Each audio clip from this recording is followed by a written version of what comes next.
నమస్తే రమ్మగారు. నమస్తే జియ. రమ్మగారు, ధూపం వేస్తూ ఉంటాం. పసిపిల్లలకైతే ఖచ్చితంగా వేస్తాము. కొన్ని సందర్భాల్లో అంటే బాలింతలప్పుడు వేసుకుంటూ ఉంటాం. అది దాని యొక్క ప్రాముఖ్యత ఏంటండి? ఎందుకు చేస్తాం? భగవంతుడు చేసే సేవల్లో ధూపం. ధూప ప్రధానమైన సేవ కదా, ధూపదీప నైవేద్యం. అవును. భగవంతునికి మనకైనాను ధూపం వల్ల ఏమవుతుందంటే మనకి పాజిటివ్ ఎనర్జీ వస్తుంది. ఓకే. నెగిటివ్ ఎనర్జీస్ని బయటికి తరిమి కొట్టేస్తుంది. ఏమి ఊదుతులు వెలిగించైనా దేవుణ్ణి ప్రసన్నం చేసుకోవచ్చు. ఏం లేదు, మన దగ్గర దీపం పెట్టుకునే అవకాశం లేదు, అలవాటు లేదు. దానికి బోళ్ళంత విధానం కావాలి. దీపానికి కుందులు కావాలి, నూనె కావాలి. ఊదొత్తులు ఏముంది, బజార్ వెళ్ళి కొనుక్కొస్తే ఊదొత్తి. ఇంట్లో పొయ్యి వెలిగించుకునే వాళ్ళు బొగ్గలు ఉంటాయి, ఒక చిటికెడు సాంబ్రాణి వేస్తే ధూపం. అవును అవును, సులువు కదా. భగవంతుడిని ప్రసన్నం చేసుకునేందుకు వాడగలిగే సేవలలో అత్యుత్తమ సేవలుగా చెప్పబడే వాటిలలో ధూప సేవ ఒకటి. మనం గుగ్గులు కలిసి నాయర్ కథ ఒకటి చెప్పాం. భగవంతుడికి కేవలం శివుడికి గుగ్గిలం వేసేవాడు ఆయన, గుగ్గిలం కోసమే జీవితం అంతా వెచ్చిచ్చాడని. అదొక సేవాకాలం. అయితే మనం ఇళ్లల్లో ధూపం వేసుకోవటం దీనివల్ల ఏమవుతుంది, ఒక పెద్ద ప్రశ్నగా ఉంటుంది. చాలా పాజిటివ్ ఎనర్జీ వస్తుంది జయ. గాలిలో మనకి కనపడనివి, మనకి తెలియనివి ఎన్నో స్వరూపాలు ఉండొచ్చు. క్రిములుంటే మనకు తెలుసు, మన చుట్టూతా అంతా క్రిములే కదా. దాంతోపాటు మన చుట్టూతా ఇంకా ఏముంది క్రిములు, వాటితో పాటుగా ఎనర్జీ ఉంటుంది. ఆరా ఎనర్జీ, శక్తి వలయాల్లోనే ఉంటాం మనం. మన చుట్టూతా ఏదో ఒక ఎనర్జీ తిరుగుతూ ఉంటుంది. ఓకే. అందులో పాజిటివ్ ఎనర్జీ ఉండొచ్చు, నెగిటివ్ ఎనర్జీ కూడా ఉండొచ్చు. ఈ ధూపం వేయటం వల్ల ఏమవుతుందంటే, ధూపంలో జనరల్గా ఏముంటాయి, వేడి మీద ఒకటి వేసి, మనం ఏదైనా ఒక వస్తువుని వేసి దానికి కొంచెం వాయువు తోడవుతుంది కదా. అగ్ని, వాయువు పంచభూతాల్లోని రెండు పదార్థాలతోటి మన చుట్టూతా ఉన్న వాతావరణాన్ని మనం శుభ్రం చేసుకోవటం. ఎస్. ఎనర్జీస్లో పాజిటివ్ ఎనర్జీ ఉంటే దాన్ని ఎన్హాన్స్ చేయటం, నెగిటివ్ ఎనర్జీ ఏదైనా ఉంటే దాన్ని తరిమి కొట్టేయటం, క్లీన్ చేయటం, వాతావరణాన్ని శుభ్రం చేయటం. మీరు పొద్దున్నే తలంటి పోసుకొని చక్కగా నూనె రాసుకొని శుభ్రంగా తలంటి పోసుకుని సాంబ్రాణి ధూపం వేసుకోండి, గాలిలో తేలిపోతున్నట్టు ఉంటుంది. ఒంటికి ఒక తేలికదనం వస్తుంది, సుఖవంతమైన నిద్ర వస్తుంది. దానికి కారణం ధూపమే. పసిపిల్లలకి అంటే బాలింతలకి వేస్తారు ధూపం రెగ్యులర్గా. పిల్లలకి బాలింతలకి తలంటి పోసుకున్నాక ధూపం వేసుకోవడం అసలు చాలా పాత అలవాటు. ఎవరైనా వేసుకోవచ్చు. మనం తలంటి పోసుకుంటాం, అవకాశాలు ఉండాలి జయ, అంతే. ఇప్పుడు ధూపం అంటే స్టిక్కులు దొరికేస్తున్నాయి. 4 బొగ్గులు పొయ్యి మీద స్టవ్ మీద కాల్చైనా వాటిలలో మీరు సాంబ్రాణి ధూపం వేసుకుని చూడండి, ఎంత తేలికతనం వస్తుందో. దిష్టి తగలదు, తగిలిన దృష్టి పోతుంది. గుగ్గులం వేస్తారు, సాంబ్రాణి వేస్తారు, వాసన వేపాకులు, మంచి వాసన వస్తుంది. ఇది అలవాటు చేసుకోవాల్సిన ప్రక్రియ. మనకి ఆవు పిడకల మీద, ఆవు పిడకలు దొరుకుతాయి కదా, ఆవు పేడతోటి పిడకలు కొడతారు. ఆవు పిడక మీద ఓ చిటికెడు కర్పూరం వేసి అంటిస్తే, దాని మీద సాంబ్రాణి వేస్తే ఆవు పిడక పొగ కూడా వాతావరణాన్ని చాలా శుభ్రం చేస్తుంది. కరోనా కాలం అంతా చేశాను జయ నేను. మామూలుగా కూడా నాకు ఆవు పిడకలు ఇష్టం. అవునవును, తెప్పించుకుంటాను నేను, ఊరి నుంచి తెప్పిస్తాను. ఇప్పుడు మనకి ఆన్లైన్ దొరుకుతున్నాయి చక్కగా, బిస్కెట్లలాగా ఉంటాయి, కేక్ ముక్కల్లాగా. అంతే, ఓ చిన్న ముక్క వెలిగిస్తే పొగచూరిన వాసన వస్తుంది. మీకు టవల్స్ అవి ఆరేసి ఉన్నాయి అనుకో వరండాల్లో, వాటికి ఆ పొగ పట్టుకుంటుంది. అందుకని బట్టలు లేకుండా చూసుకోవాలి. ఓకే. మామూలుగా ఇంట్లో పొగ చూపిస్తే చాలా నెగిటివ్ ఎనర్జీ బయటకు వెళ్ళిపోతుంది. భలే హాయిగా ఉంటుంది. నాకు పిడక పొగ బాగా ఇష్టం. మామూలుగా కాకుండా నేను ఆవు పిడకలు, గొబ్బి పిడకలు ఉంటాయి కదా, అవైతే ఎంత చిన్న ముక్క వెలిగిస్తే సాయంకాలం ఒకసారి చూపించవచ్చు. రోజువారీ కుదరలేదు అనుకో, శుక్రవారం, శనివారం, ఫ్రైడే, సాటర్డే అయినా చేస్తాను. ఓహో. ఈ ధూపం పండగ రోజుల్లో ధూపం వేసుకుంటాము, పూజలప్పుడు ధూపాలు వేసుకుంటాము. ఏదైనా విపత్కర పరిస్థితులు ఎదురైనప్పుడు ఇల్లు శుభ్రాలు చేసుకుంటాం కదా, మరి 9వ రోజో 10వ రోజో 3వ రోజు ఇల్లు కడుక్కుంటాం. అప్పుడు తప్పకుండా ఒకసారి ధూపం వేసుకుంటే ఇంట్లో ఏదైనా బ్యాడ్ ఎనర్జీస్ ఉంటే పోతాయి. మీరు వేసి చూడండి, ఒకసారి మీకు తెలుస్తుంది. పిల్లలు ఎంతసేపు పోరు పెట్టి ఏడుస్తారు, సాయంకాలం అయ్యేసరికి ఏడుస్తున్నారు అనుకోండి, కొద్దిగా ఒకసారి శుభ్రంగా స్నానం చేయించి కొంచెం సాంబ్రాణి పొగ వేసి చూడండి. మా ఊళ్ళలో ఏం చేస్తారంటే పిల్లల మీద ఇట్లా తిప్పి దాన్ని నిప్పుల మీద వేస్తారు. అది కూడా చేయొచ్చు. ఓకే. తిప్పము, మనం ఒట్టుగా నిప్పుల మీద వేసి పిల్లని ఇట్లా పట్టుకుంటాం దాని మీద. ఇంట్లో కూడా, ఇంట్లో గదుల్లో అన్ని మూలలో ఆ పొగని చూపించండి. సాంబ్రాణి లేదు, ఇది లేదు, అది లేదు, మా వల్ల కాదండి.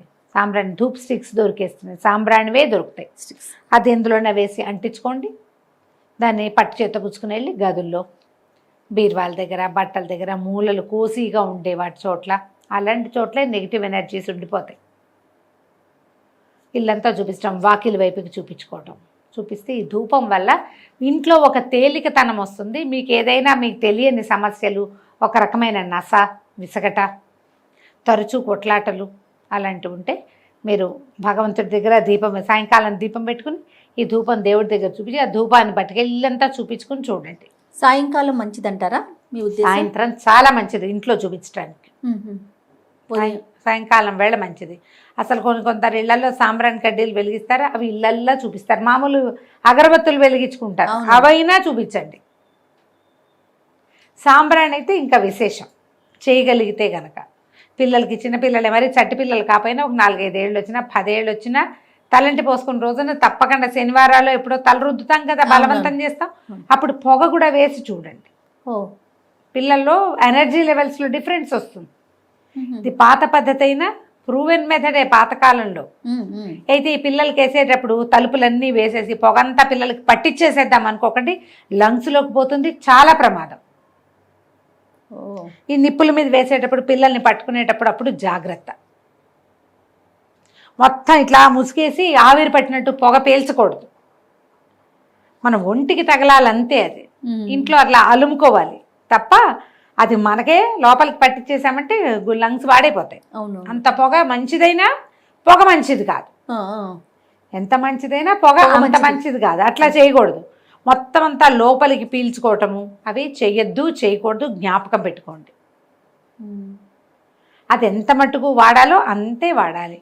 ఇంత పోసేసి ఇల్లంతా మబ్బులుగా చేసేయకూడదు. రమ్మగారు సాంబ్రాణి ఓకే, ఇది ఓకే. సాంబ్రాణి కాకుండా ఇంకేం వేయచ్చు రమ్మగారు?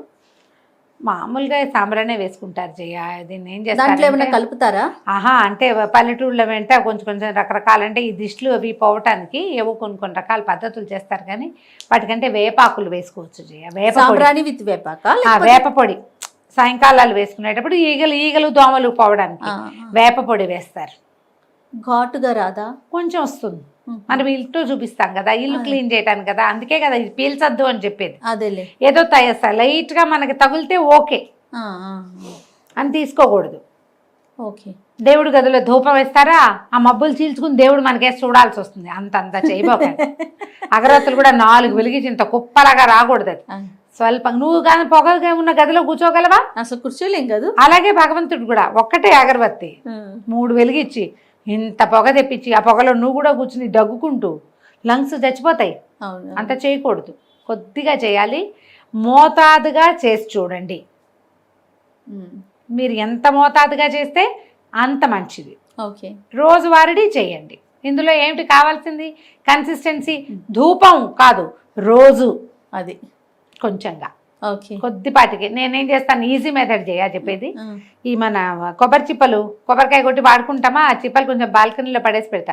చిన్న ఇంత ముక్కని స్టవ్ మీద పడేస్తాను, చిప్పని చిన్న ముక్క, ఇంత ముక్కని ఎండిపోయింది, ఎండిన కొబ్బరి డిప్ప, అది కాలిపోతుంది కదా, దాన్ని అలాగా ఈ చపాతీలు పట్టుకునేది ఉంటుంది కదా టాంగ్స్, దాంతో ఆ మట్టి మూకుడులో వేస్తా. అది కాలిపోయాక దాని మీద వేస్తాను ఒక చిటికెడు, ఒక చిన్న స్పూను సాంబ్రాణి. దేవుడి గదిలో అన్ని గదుల్లో చూపించేస్తా. సాయంకాలం అయిపోయింది. పిల్లలకి వేసేటప్పుడు కూడా అట్లాగే చేసేదాన్ని నేను. కొబ్బరి చిప్ప ఈజీగా ఉంటుంది, తొందరగా కాలిపోతుంది. బాగా ఎండింది అనుకో మరీ సులువుగా అవుతుంది. పచ్చిది వేస్తే తొందరగా కాలదు, అవి ఎలా పక్కన పడేసి పెడుతుంటే ఎండిపోతాయి కదా. ఈ దసరాలప్పుడు రోజు ధూపం సమర్పయామ అమ్మవారికి సాక్షాత్ ధూపం చూపిస్తాం. అవునవును. చూపించినప్పుడు ఈ బొగ్గులు తెప్పించి బొగ్గులైనా వెలిగించుకోవాలి, లేకపోతే 2 కొబ్బరి స్టవ్ మీద ఎలా రమ్మగారు, కష్టం కదా, బొగ్గు టైం పడుతుంది. దానికి ఏం చేయాలి, ఆ మట్టి మూకుడులో పెట్టి దాంట్లో ఒక చిన్న గుడ్డముక్కని నూనెలో ముంచి అందులో పెట్టి దాన్ని వెలిగించి దాని మీద బొగ్గులు పెడితే కాసేపటికి ఎప్పటికో అంటుకుంటుంది. అది దాన్ని ఇట్లా బాల్కనీలో వదిలేయాలి. కణకణలాడే నిప్పు మీద పొగ ధూపం బాగా వస్తుంది. గుగ్గిలము ఇవి దొరుకుతాయి మనకి, గుగ్గిలం దొరుకుతుంది, సాంబ్రాణి దొరుకుతుంది.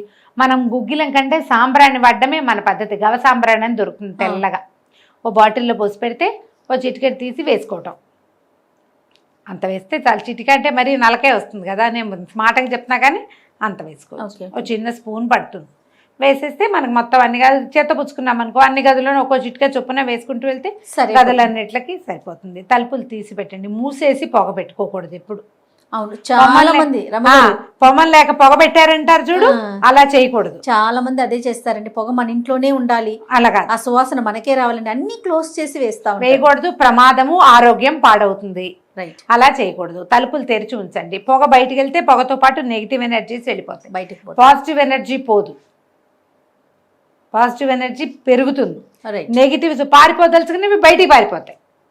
మనం మూసుంచితే ఈ లోపలే ఉంటాయి. అవి లోపలే ఉండటంతో పాటు పొగ ఉండిపోతుంది కదా, అవి లోపల ఉంటాయి ఉండవు పక్కన పెట్టండి, పోతే పోతాయి, కానీ పొగ ఉంటుంది, అది మనం పోతాం దాంతో. అది చేయకుండా ఇలా చేసి చూడండి. సాయంకాలం ప్రతిరోజు ఒక అగరబత్తి వెలిగించి, దీపం పెట్టకపోయినా సరే దేవుడి దగ్గర చూపించి ఇంట్లో 4 పక్కలా తిప్పండి. కనీసం ధూపం నేను చెప్పినట్టే వేయగలిగితే కనుక అప్పుడప్పుడు పండగ రోజుల్లో, పర్వదినాల్లో అలాంటప్పుడు వేసుకోండి, పనిచేస్తుంది అది. తప్పకుండా. నమస్తే. నమస్తే జీ.